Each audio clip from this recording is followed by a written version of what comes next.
Hello दोस्तों, स्वागत है फिर से एक बार आपका अपने इस यूट्यूब चैनल पर जिसका नाम है कॉमर्स जी। ये इसका लेक्चर नंबर 2 है। लेक्चर 1 हमने ऑलरेडी अपलोड कर दिया है। अगर आपने वो नहीं देखा तो पहले वो जाके देख लो ताकि ये भी कॉन्सेप्ट्स आपके अच्छे से क्लियर हो जाए।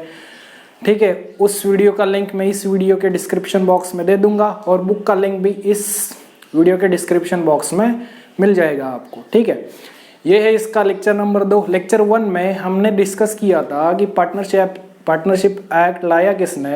अंग्रेज सरकार ने लाया था सर। क्यों लाया था? क्योंकि उनको टैक्स चाहिए था। और अपना फायदा क्या था सर? जैसे बिजनेस खोलेंगे तो उसमें काम करने के लिए बंदे चाहिए होंगे, तो किन बंदों को रखेगा वो?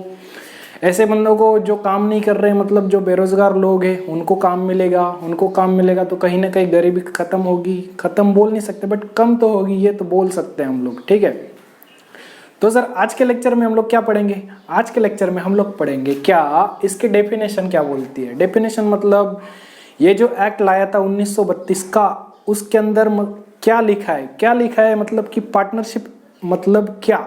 हमने देखो देसी भाषा में तो सीख लिया था। क्या सीखा था सर? हमने सीखा था कि कम से कम 2 या उससे ज़्यादा मतलब कितना?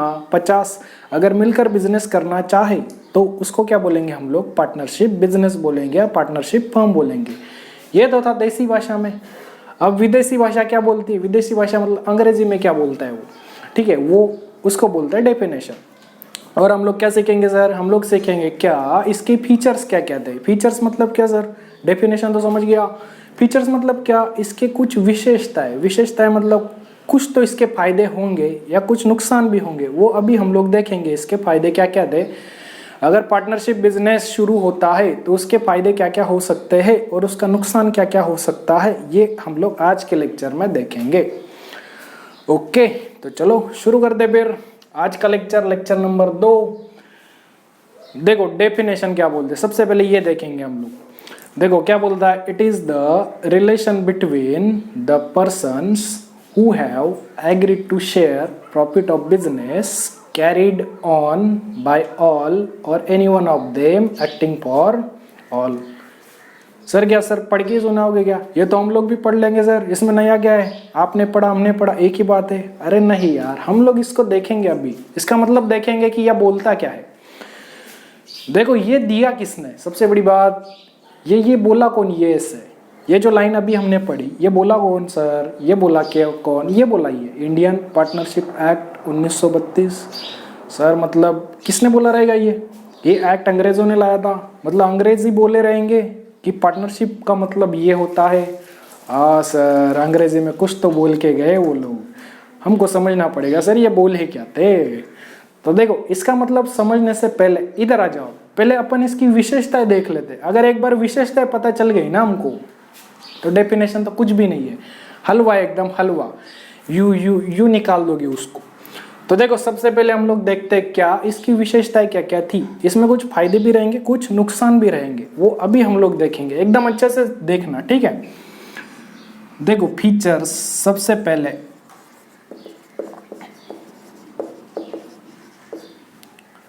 देखो रजिस्ट्रेशन। कल हमने पढ़ा था कि अगर आप कंपनी शुरू करना चाहो तो रजिस्ट्रेशन कंपलसरी करना पड़ेगा, पर अगर आप पार्टनरशिप का बिजनेस करना चाहो तो आपको रजिस्ट्रेशन कंपलसरी कराने का जरूरत नहीं है। वो कैसा था? ऑप्शनल था।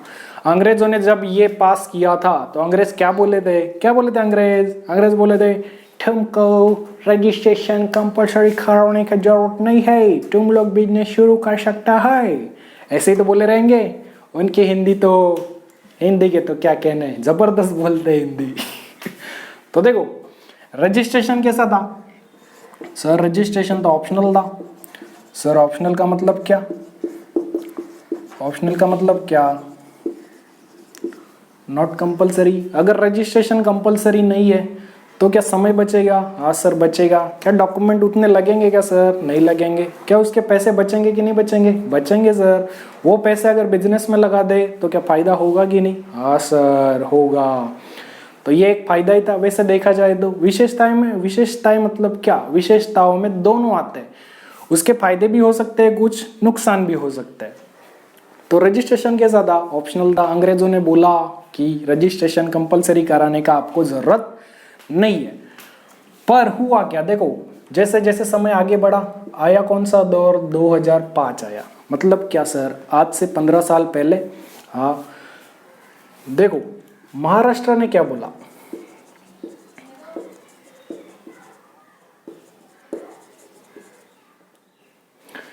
2005 में महाराष्ट्र सरकार ने बोला कि अगर आपको पार्टनरशिप बिजनेस स्टार्ट करना है, अगर आप महाराष्ट्र में पार्टनरशिप बिजनेस शुरू करते हो तो आपको रजिस्ट्रेशन कंपलसरी कराना पड़ेगा।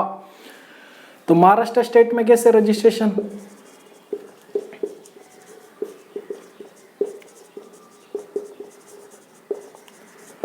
देखो आपके जितने भी ऑब्जेक्टिव्स बनेंगे, जो ऑब्जेक्टिव पूछे जाएंगे आपको एग्जाम में, वो यही से बनेंगे इसके। तो ये जरा ध्यान से देखना, ठीक है। आपको अगर पूछा जाए कि रजिस्ट्रेशन अदर स्टेट्स में ऑप्शनल है कि सर कंपलसरी है, तो हम लोग बोलेंगे सर ऑप्शनल है। अगर वो पूछ ले कि महाराष्ट्र स्टेट में कंपलसरी है या ऑप्शनल है, तो आप क्या बोलोगे, सर महाराष्ट्र स्टेट में कंपलसरी है। घुमा फिरा के एक ही बात, अगर आप पार्टनरशिप बिजनेस करना चाहो, आप महाराष्ट्र में अगर करोगे तो आपको रजिस्ट्रेशन कराना पड़ेगा। और महाराष्ट्र छोड़ के आप अगर अदर स्टेट में करते हो, जैसे गुजरात में कर लो, जैसे कर्नाटक में कर लो, मध्य प्रदेश में, महाराष्ट्र छोड़ के आप कहीं भी पार्टनरशिप का बिजनेस करो, वहाँ पर रजिस्ट्रेशन कंपलसरी कराने का जरूरत नहीं है। हाँ अगर आपकी इच्छा हो तो आप खुद से जाके करा सकते हो, सरकार आपको फोर्स नहीं करेगी कि आप रजिस्ट्रेशन कराओ। तो ये समझ गया रहेगा। रजिस्ट्रेशन कैसा है सर, ऑप्शनल मतलब कंपलसरी नहीं है। बट अगर बोले कि महाराष्ट्र स्टेट में कंपलसरी है या नहीं है, तो महाराष्ट्र स्टेट में कंपलसरी है। तो ये था अपना पहली विशेषता इसकी, मतलब पहला फीचर। दूसरा क्या,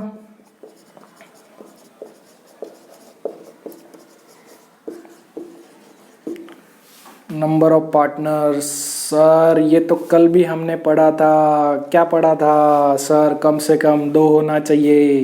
ज़्यादा से ज़्यादा कितना सर, 50 था, 50 पता है सर, हमको पता है। तो मिनिमम कितना, 2। इसी को एटलीस्ट भी बोलते हैं, ये ध्यान रखना।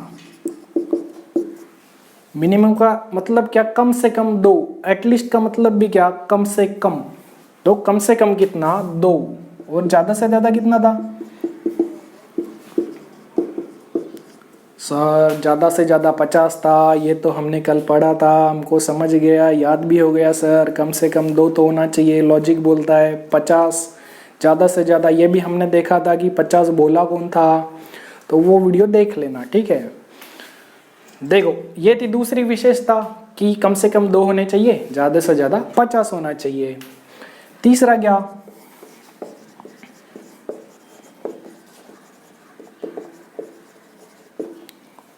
देखो लॉफुल बिजनेस। लॉफुल मतलब क्या, लीगल बिजनेस। लीगल मतलब जो कानून के खिलाफ ना हो। अगर कोई सोचे कि सर हम लोग तो चोरी का बिजनेस करेंगे, दोनों मिलके करेंगे, कम से कम आपने बोला था 2 पार्टनर तो होना चाहिए, तो हम दोनों मिलके चोरी करेंगे, क्या लीगल है क्या सर? नहीं, पुलिस उठा के जेल में फेंक देगी डायरेक्ट, तो क्या लीगल है क्या? ना। तो बिजनेस करो, बट कैसा करो, लीगल करो, जो कानूनी तौर पर सही हो, गलत ना होना चाहिए। या डाका डालो, आपने सोचा हम तो 3-4 दोस्त है मिलकर डाका डालेंगे, पार्टनरशिप करेंगे, रजिस्ट्रेशन कराने का जरूरत नहीं है, पर क्या ऐसे चलेगा क्या? पुलिस उठा के जेल में डाल देगी सीधा सीधा। तो बिजनेस करो तो कैसा करो, लॉफुल करो, जो लीगल हो। तो ये थी इसकी तीसरी विशेषता। फिर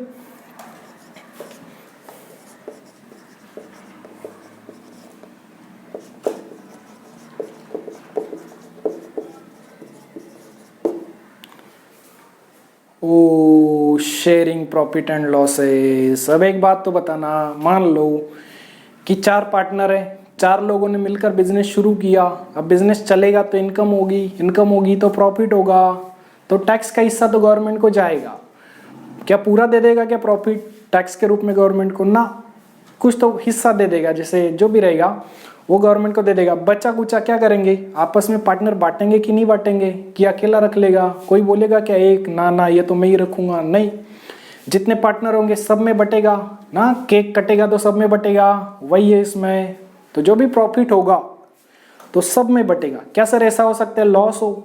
हाँ हो सकता है। तो लॉस के पैसे कौन चुकाएगा? सर अगर प्रॉफिट सब लोग ले रहे हैं तो लॉस भी सब लोग चुकाएंगे। मिलकर चुकाएंगे। जितने पार्टनर होंगे, प्रॉफिट हुआ तो सब में बटेगा, लॉस हुआ तो सब भोगेंगे लॉस को। ठीक है, फिर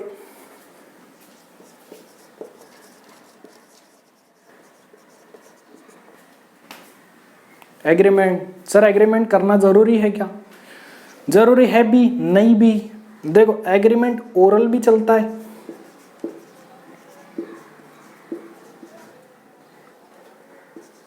या रिटर्न भी चलता है। ओरल मतलब क्या कि मान लो 4 पार्टनर है, 4 दोस्तों ने मिलकर बिजनेस शुरू किया।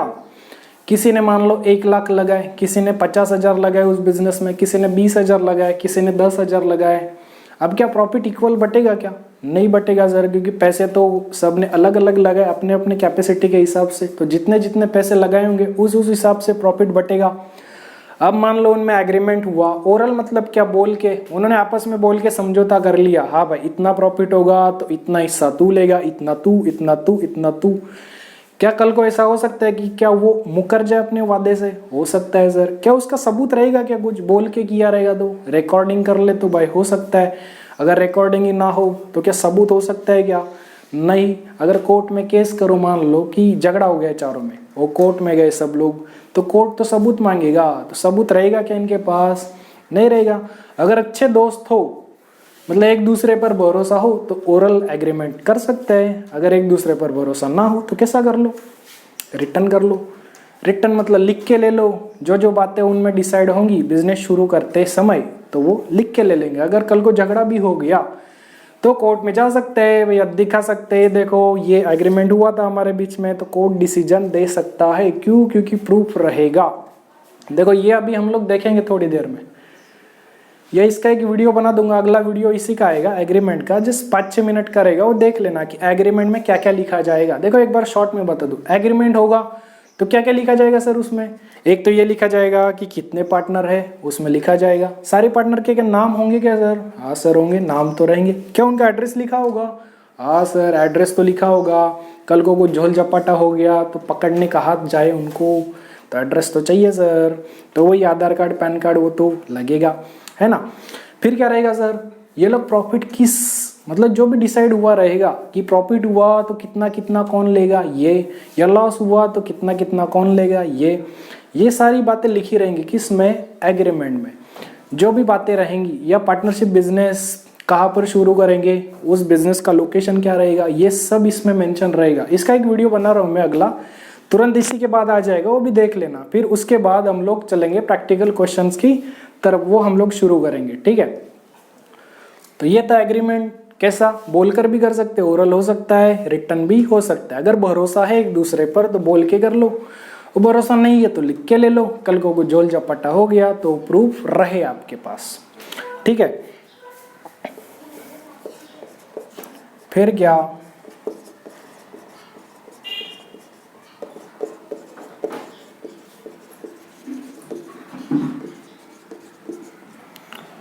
देखो जॉइंट ओनरशिप। ओनरशिप मतलब क्या सर? ओनरशिप मतलब क्या? मालिक। क्या 4 दोस्त अगर मिलकर बिजनेस करना चाहे तो क्या चारों मालिक होंगे कि नहीं होंगे? हम ऐसे बोल सकते हैं क्या कि मान लो 4 पार्टनर है, ए बी सी डी। ए मालिक रहेगा, बाकी उसके नौकर रहेंगे। ऐसा थोड़ी रहेगा। चारों है तो पार्टनर ही, तो चारों क्या रहेंगे? मालिक ही रहेंगे। तो मालिक कैसे रहेंगे? जॉइंट रहेंगे कि अकेला रहेगा सिंगल? सर जॉइंट रहेंगे, क्योंकि एक से ज़्यादा है। सब लोग अगर पैसे लगा रहे बिजनेस में तो ओनरशिप भी कैसा रहेगा? जॉइंट ही रहेगा सर। तो मैनेजमेंट भी कैसा रहेगा? मैनेजमेंट मतलब क्या? प्लानिंग करना। प्लानिंग क्या अकेला करेगा कि सब मिलके करेंगे? सर सब मिलके करेंगे। अगर अकेले ने प्लानिंग कर ली और कल को मान लो उसके वजह से लॉस हो गया तो उसका टेंशन अलग से। तो प्लानिंग भी कैसे करेंगे वो लोग? सब मिलके करेंगे। या बिजनेस को कैसे चलाना है, या बिजनेस को चारों मिलकर भी चला सकते हैं या 2 मिलकर चला सकते हैं, तो ये कैसा रहेगा? ये जॉइंट रहेगा। मालिकाना हक सबका रहेगा। और मैनेजमेंट मतलब क्या? बिजनेस को कैसे चलाना है उसका प्लानिंग भी सब लोग मिलकर करेंगे, इसलिए इसको क्या बोलते हैं हम लोग? जॉइंट। जॉइंट मतलब क्या? मिलकर करना। और ये तो नॉर्मल बात है, एक से ज्यादा लोग रहेंगे तो जॉइंट ही रहना है ना।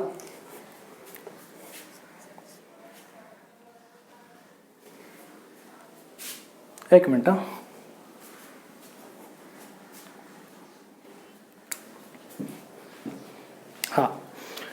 देखो फिर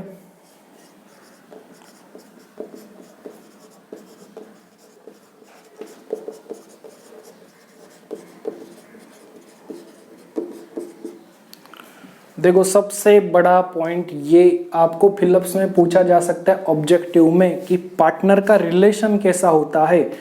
तो कैसा होता है ये ध्यान में रखना भैया, ये भाई ध्यान में रखना, बहुत इंपॉर्टेंट है ये प्रिंसिपल एजेंट रिलेशनशिप। अब इसका मतलब क्या सर? देखो प्रिंसिपल मतलब क्या, ओनर।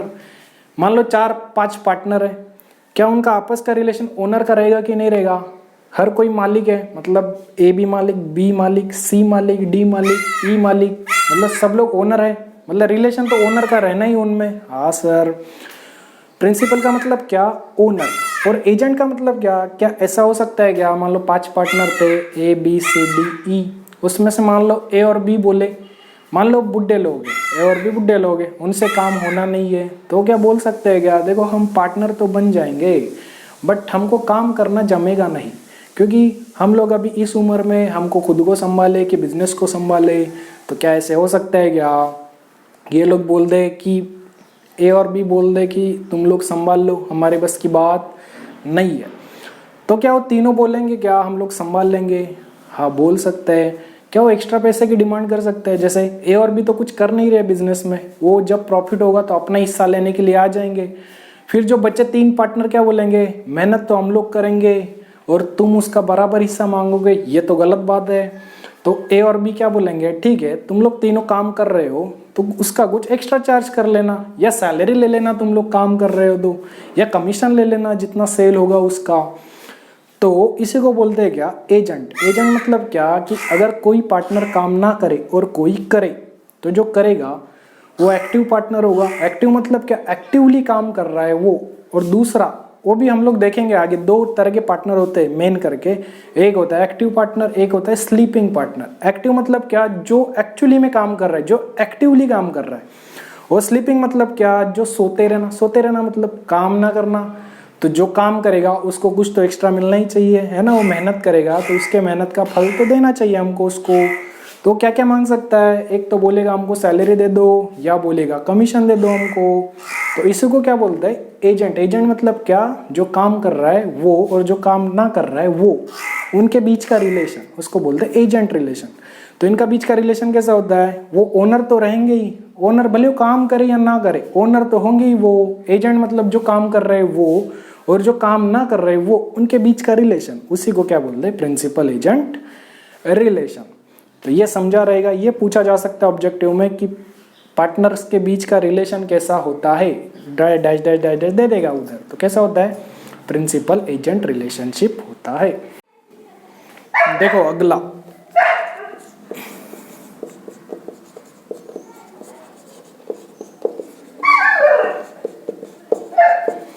देखो अगला फीचर है क्या, अनलिमिटेड लायबिलिटी। अगली विशेषता इसकी, अब देखो इसको एग्जांपल से समझते हैं। 3 पार्टनर दे, हमें से मान लेते 3 पार्टनर रहेंगे इसके, एक राजू, एक पकड़ लेते हैं श्याम, और एक पकड़ लेते हैं सर। ये कहा तो सुना है हमने, हाँ ये हेरा फेरी देखी थी आपने, उसी के किरदार है। देखो मान लो कि 3 लोगों ने मिलकर बिजनेस स्टार्ट किया, उनका नाम क्या था, राजू, श्याम और बाबूराव।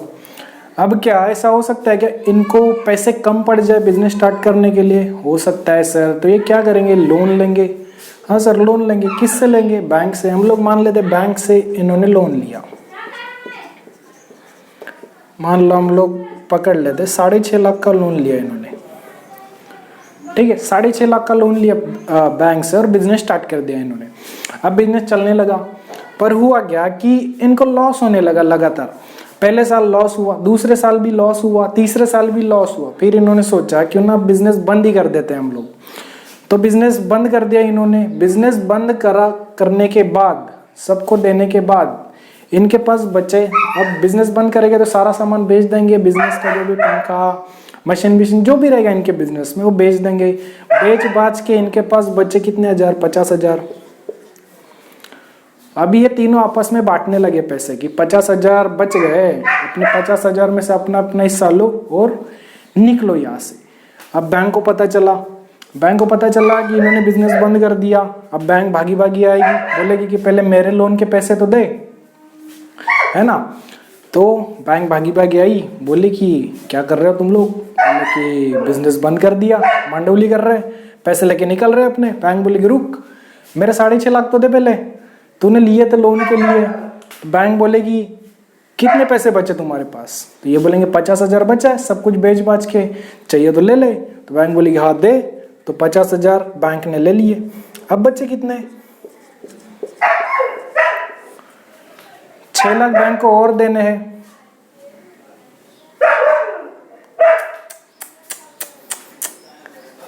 एक मिनट रुकना यार, अरे कुछ नहीं यार, एक डॉगी चिल्ला रहा है नीचे, यहाँ पर ध्यान दो, ठीक है। देखो हुआ क्या, बिजनेस बंद कराने के बाद इनके पास बचे 50,000। अब बैंक के 6.5 लाख बाकी थे। बैंक आई भागी भागी, बोले कि मेरे लोन के पैसे तो चुका। तो ये बोले कि पैसे तो नहीं है, 50,000 बचे बिजनेस बंद करा के, चाहिए तो ले ले। बैंक बोली हाँ दे, ठीक है। तो बैंक ने 50,000 ले लिए। अब बैंक को कितने देने हैं, और 6 लाख, 6.5 लाख का लोन लिया था, उसमें से 50,000 बैंक को मिल गए, और कितने चाहिए बैंक को, 6 लाख और चाहिए। अबे 6 लाख कौन चुकाएगा, 6 लाख यही चुकाएंगे तीनों। हाँ सर यही चुकाएंगे। कितने कितने चुकाएंगे, देखो ये 2 लाख देगा, ये 2 लाख देगा, ये 2 लाख देगा, 6 लाख हो गए पूरे। अब होगा क्या, देखो अब मान लो बाबूराव बोल दे, बाबूराव बोलेगा बैंक सुन, मेरे पास तो पैसे नहीं है, एक दारू की बाटली है, आधा तू गट्टक ले, आधा मैं गट्टक लेता हूँ, गम भूल जा सारे और खुशियों से झूमते। बैंक बोलेगी ना ना ना ना ना, अरे अगर ऐसा किया तो मेरे को बैंक से तो निकाल दिया जाएगा जॉब से, मेरे को पैसे चाहिए, मेरे तू पैसा दे दे, कैसे पैसे दे दे। तो बाबूराव बोलेगा देख एक ही बाटली है, चाहिए तो ले ले, पैसे नहीं है मेरे पास, प्रॉपर्टी बीपर्टी कुछ नहीं है मेरा नाम पे, कुछ नहीं है मेरे पास। हाथ खड़े कर दिए उसने बाबूराव ने। अब बैंक बोली यार इससे तो पैसे नहीं निकलेंगे, अब क्या करें। अब बैंक पता क्या बोलेगी, बाबूराव ने तो देने से मना कर दिया। बैंक बोलेगी राजू श्याम, बाबूराव तो नहीं दे रहा है, इसके पैसे तुमको देने पड़ेंगे। राजू बोलेगा, श्याम बोलेगा है हम क्यों दे इसके पैसे, ऐसे कैसे। बैंक बोलेगी सुन, तूने पार्टनरशिप बिजनेस स्टार्ट किया था तुम तीनों ने, ये बोलेंगे हाँ किया था। तो बोलेगी कि पार्टनरशिप का बिजनेस स्टार्ट किया था तो उसके रूल्स कौन से लगते हैं, सर ये लगते हैं पार्टनरशिप एक्ट के 1932 के। तो बोलेंगे तो फिर इसमें लिखा है, क्या लिखा है, अनलिमिटेड लायबिलिटी। मतलब अगर कोई पार्टनर फेल हो जाता है देने में तो उसके पैसे भी दूसरे पार्टनर्स को चुकाना पड़ेगा। ये बोलेंगे हैं ऐसे कैसे चुकाएंगे, तो भैया चुकाना तो पड़ेगा। बैंक बोलेगी क्यों, क्योंकि लिखा है एक्ट में, चुकाना तो पड़ेगा। अब होगा क्या, देखो 6 लाख देने थे, बाबूराव ने तो हाथ खड़े कर दिए, अब देगा कौन, ये दोनों देंगे। 6 लाख देने थे तो कैसे देंगे, अब क्या 2-2 लाख देंगे क्या, नहीं सर ये कितना देगा, ये 3 लाख देगा, ये 3 लाख देगा, है ना। इसी को क्या बोलते हैं, अनलिमिटेड लायबिलिटी बोलते हैं। अब मान लो कि श्याम भी बोल दे कि मेरे पास भी पैसे नहीं है, मेरे पास कुछ नहीं है, चाहे तो छानबीन कर लो, चाहे तो पुलिस केस कर दो, या कुछ कर लो, मेरे पास पैसे नहीं है। अब बैंक के पास ऑप्शन क्या है, बैंक बोलेगी इससे भी पैसे नहीं निकलने वाले, बोलेगी राजू एक काम कर 6 लाख तू ही दे दे। राजू बोले है मैं क्यों दूँ, ऐसे कैसे दे दूँ, इन दोनों से नहीं ले रही, मेरे से कैसे ले रही है। बैंक फिर से बोलेगी तूने बिजनेस कौन सा किया था, वे बोलेगा पार्टनरशिप का किया था, तो उसमें लिखा है क्या लिखा है, अरे ये लिखा है अनलिमिटेड लायबिलिटी। मतलब क्या, अगर बिजनेस से पैसे ना मिले तो सारे पार्टनर्स अपनी पर्सनल प्रॉपर्टी बेच के देंगे, मतलब उनके नाम पर अगर कोई घर रहा तो वो बेच के देंगे, कुछ भी उनके नाम पर रहेगा वो बेच के देंगे। अगर मान लो वो भी नहीं देते तो उसका बिल भी किस पर फटेगा, बाकी के बचे हुए पार्टनर्स पर फटेगा। जैसे बाबूराव ने हाथ खड़े कर दिए थे तो बैंक इन दोनों को पकड़ेगी, श्याम ने भी हाथ खड़े कर दिए तो बैंक इसको पकड़ेगी। इससे जितना भी रिकवर हो पाए बैंक कोशिश करेगी उतना रिकवर करने का, अपना लोन का अमाउंट 6 लाख तक। अगर मान लो ये बोला कि मेरे पास सब कुछ मिला बिला के 5 ही लाख है, तो बैंक के पास ऑप्शन ही नहीं, बैंक 5 लाख लेके चुपचाप निकल जाएगी। क्यों, क्योंकि सारा कोशिश करने के बाद भी उसको कितना मिलेगा, 5 ही लाख मिलेगा, 1 लाख तो कैसे भी नहीं मिलना है। तो बैंक क्या सोच लेगी, जानते 1 लाख का लॉस हो गया, और तो क्या कर सकती है बैंक। तो इसी को क्या बोलते हैं, अनलिमिटेड लायबिलिटी का सीधा मतलब है, अगर मान लो बिजनेस में लॉस हुआ, आपने बिजनेस बंद कर दिया, तो जो भी पैसे लोन के चुकाने रहेंगे वो आपको अपनी पर्सनल प्रॉपर्टी बेचकर चुकाना पड़ेगा सारे पार्टनर्स को। और अगर मान लो कोई पार्टनर बोलता है कि मेरे पास कुछ नहीं है, तो उसके पैसे भी किसको चुकाने पड़ेंगे? बचे हुए पार्टनर्स को चुकाने पड़ेंगे। तो ये होता है अनलिमिटेड लायबिलिटी। फिर अगला आता है, अगली विशेषता है म्यूचुअल एजेंसी। देखो अब म्यूचुअल एजेंसी क्या होता है ये तो समझ गया रहेगा आपको।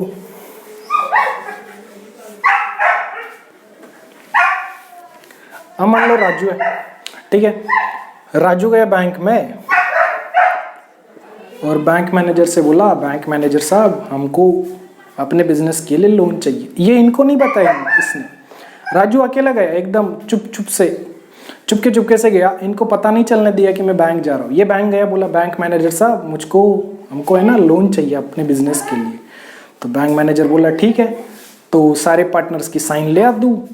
तो राजू ने क्या किया, इनके जाली सिग्नेचर कर दिया। जाली सिग्नेचर करके बिजनेस के नाम से लोन ले लिया और वो पैसे खुद ही यूज कर रहा है। अब कल को जब बिजनेस बंद होगा या बैंक को लोन चुकाने की बारी आएगी, मतलब बैंक को पैसे तो देने ही पड़ेंगे ना, क्योंकि इसने क्या किया था, इनके जाली सिग्नेचर कर दिए। मतलब वो एग्रीमेंट पे क्या लिखा रहेगा कि पार्टनर जो सब मिलके लोन ले रहे हैं तो सबको देना भी पड़ेगा। हाँ सर देना पड़ेगा। अब इसने फंसा के सिग्नेचर कर दिए जाली, बैंक से लोन भी ले लिया और खुद के लिए यूज कर रहे। कल को बैंक आएगी और बोलेगी चलो अब लोन के पैसे चुकाओ, तो ये दोनों क्या बोलेंगे, कौन से पैसे भाई? हाँ मैनेजर साहब हमने तो लोन ही नहीं लिया आपसे, कौन से पैसे मांग रहे हो? तो बोलेगा, वो एग्रीमेंट दिखाएगा, बोलेगा देखो इस पे आपका सिग्नेचर है। ये देखेंगे है हमारा सिग्नेचर कैसे है इस पे, ये तो गलत है, ये तो इसने किया रहेगा जोल जपटा। तो ऐसे में सारे पार्टनर फंसेंगे। तो इसी को क्या बोलते हैं, म्यूचुअल एजेंसी। ये तो वही बात होगी, करे कोई भरे कोई, जैसे जो तेरा है वो मेरा है, जो मेरा है वो तेरा है, ये वो बात है। म्यूचुअल एजेंसी मतलब क्या, अगर एक ने कांड किया तो उसका जुर्माना सबको भरना पड़ेगा, सारे पार्टनर पर बिल फटेगा उसका। इसी को क्या बोलते हैं, म्यूचुअल एजेंसी बोलेंगे। आई होप ये समझ गया रहेगा आपको। देखो फिर से एक बार फटाफट देख लो। देखो पहली विशेषता क्या थी, रजिस्ट्रेशन। रजिस्ट्रेशन कैसा होता है सर, ऑप्शनल होता है, कंपलसरी नहीं है। पर अगर आप महाराष्ट्र में कराना चाहो, अगर आप महाराष्ट्र में पार्टनरशिप का बिजनेस करते हो तो आपको रजिस्ट्रेशन कंपलसरी कराना पड़ेगा। फिर क्या था, नंबर ऑफ पार्टनर कम से कम कितना, 2, ज़्यादा से ज़्यादा 50। फिर लॉफुल बिजनेस, जो भी बिजनेस करोगे वो कैसा होना चाहिए, लीगल होना चाहिए सर। फिर क्या था, sharing profit and loss, cake कटेगा तो सब में बटेगा, है ना। फिर क्या था, एग्रीमेंट। ये कैसा होता है, एक तो ओरल अगर भरोसा है तो ओरल ही कर लो, अगर भरोसा नहीं है तो लिख के ले लो। देखो एक बात और, इसी एग्रीमेंट को बोलते हैं क्या,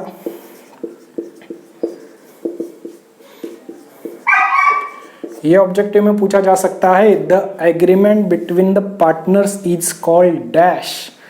तो क्या बोलेंगे उसको, पार्टनरशिप डीड। ये अगले लेक्चर में देखेंगे, अभी आएगा, इसके बाद तुरंत आएगा ये लेक्चर, 5-10 मिनट का रहेगा, ये भी देख लेना एक बार, ठीक है। तो जो एग्रीमेंट होगा पार्टनर के बीच में उसी को क्या बोलेंगे, पार्टनरशिप डीड। वो ओरल भी हो सकता है, रिटर्न भी हो सकता है। फिर क्या था, जॉइंट ओनरशिप एंड मैनेजमेंट।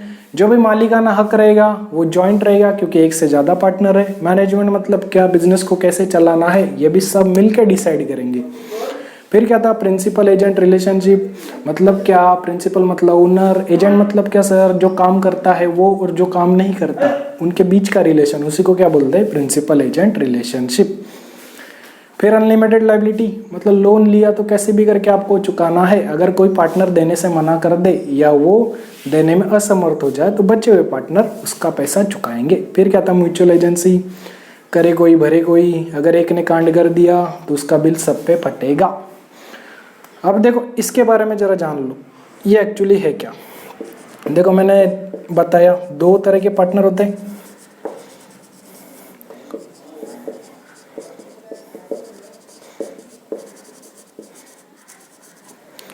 है ना। एक्टिव पार्टनर मतलब क्या, जो काम करता है। देखो ये तो ओनर रहेंगे ही और ये भी ओनर रहेंगे, है ना, मालिक तो रहेंगे, क्यों, क्योंकि पैसे दिए है ना इन्होंने।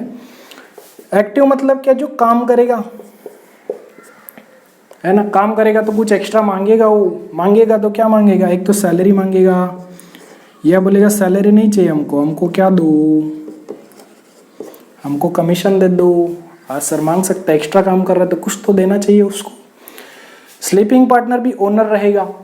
क्या ये काम करेगा क्या, नहीं करेगा सर, क्योंकि स्लीपिंग मतलब सोते रहना, सोते रहना मतलब काम ना करना। उसके रहेंगे कुछ अपने पर्सनल रीजन रहेंगे उनके, जो भी पार्टनर रहेंगे, क्या पता वो बूढ़े हो, उनमें काम करने की हिम्मत हो ना हो, क्या पता वो विदेश में रहता हो सकता है, कुछ भी हो सकता है, ठीक है। तो ये काम नहीं करेगा, काम नहीं करेगा तो क्या सैलरी मांग सकता है क्या, या कमीशन मांग सकता है क्या, नहीं मांगता सर। तो देखो एक्टिव पार्टनर मतलब जो काम करेगा, जो मालिक तो रहेगा, मालिक तो दोनों रहेंगे। एक्टिव पार्टनर मतलब मालिक भी रहेगा, काम भी करेगा और सैलरी या कमीशन भी लेगा। स्लीपिंग पार्टनर मतलब क्या, मालिक तो रहेगा पर काम नहीं करेगा, काम नहीं करेगा तो सैलरी कमीशन कुछ मांग नहीं सकता। तो इनका रिलेशन कैसा होता है, देखो एक तो ये रिलेशन है इनका, ओनर ओनर दोनों तो मालिक है ही, तो इसी को क्या बोलते हैं, प्रिंसिपल, मतलब क्या, ओनर। और इन दोनों के बीच का रिलेशन, जो काम कर रहा है वो और जो काम नहीं कर रहा है वो, उसको क्या बोलते हैं, एजेंट रिलेशनशिप। मतलब दोनों मालिक तो रहेंगे ही, साथ में क्या रहेंगे, एजेंट भी रहेंगे। कैसे, कोई काम करेगा कोई काम नहीं करेगा, उसके अपने पर्सनल रीजंस हो सकते हैं। इसी को बोलते हैं प्रिंसिपल एजेंट रिलेशनशिप। तो इतना समझा रहेगा आपको। अब देखो, अब आते हैं अंग्रेज लोग क्या बोल के गए इंग्लिश में, है ना। इंग्लिश में कुछ बातें बोली थी उन्होंने, अब समझेगा आपको। देखो ये बोलता क्या है, it is the relation between the persons. ये रिलेशन होता है पर्सन्स के बीच का। तो हमने देखा अभी ये रिलेशनशिप होता है, कुछ तो होगा ना, होगा। तो ये क्या है, it is the relationship between the persons who, जो हैव एग्री, एग्री मतलब क्या, सहमत हुए आपस में सहमत हुए, किस बारे में, to share the profit of business. जो भी प्रॉफिट होगा उसको आपस में शेयर करेंगे ना। इधर देखा था ना हमने, शेयर करते हो प्रॉफिट एंड लॉस। हाँ सर। कैरिड मतलब क्या, करना। देखो बिजनेस करना, डूइंग, या ऐसे बोल लो, कैरिड मतलब क्या, doing. On by all, all मतलब क्या, या तो सभी कर सकते हैं, सभी अगर जवान पार्टनर रहेंगे और सभी मतलब डेडिकेटेड रहेंगे कि हाँ हमको सबको काम करना है, तो सब भी कर सकते हैं। या क्या, और मतलब क्या, या एनीवन, एनीवन मतलब उनमें से कोई भी, of them acting for all, सबके बिहाफ पर वो भी काम कर सकते हैं। तो सिंपल सा है, क्या बोल के गए अंग्रेज लोग, ये एक रिलेशन होता है पर्सन्स के बीच में जो सहमत हुए, किस बारे में sir, share profit of business, profit का शेयर, मतलब प्रॉफिट शेयर करेंगे आपस में। कैरिड ऑन बाय ऑल, सब काम करे तो भी चलेगा, और anyone of them acting for all, या उनमें से कोई करेगा तो भी चलेगा। तो ये किसने बोला, ये इसने बोला, इंडियन पार्टनरशिप एक्ट 1932। ये अंग्रेजों ने कहा था कि ऐसा ऐसा पार्टनरशिप का मीनिंग होता है। तो हमने देख लिया आज के लेक्चर में, डेफिनेशन देखी और फीचर्स देख लिया, मतलब इसकी विशेषताएं क्या क्या होती है। आई होप ये लेक्चर आपको समझ आया रहेगा। अगला लेक्चर डाल रहा हूँ इसके बारे में, किसके बारे में, एग्रीमेंट के बारे में हम लोग देखेंगे, पार्टनरशिप डीड में लिखा क्या क्या जाता है। इसके बाद तुरंत आएगा, देख लेना वो। और अगर कोई सुझाव हो तो कमेंट करके ज़रूर बताना, अपने दोस्तों के साथ शेयर ज़रूर करना, उनको भी बताना ऐसा ऐसा चैनल निकला है, कौन सा चैनल, अपना कॉमर्स जी करके। वीडियो अच्छा लगे तो लाइक कर देना, शेयर कर देना अपने दोस्तों के साथ, और सब्सक्राइब कर लेना ताकि नया वीडियो डालूँ तो आपको नोटिफिकेशन सबसे पहले मिल जाए। तो मिलते हैं अगले लेक्चर में, तब तक के लिए हंसते रहिए, मुस्कुराते रहिए। जय हिंद, जय भारत।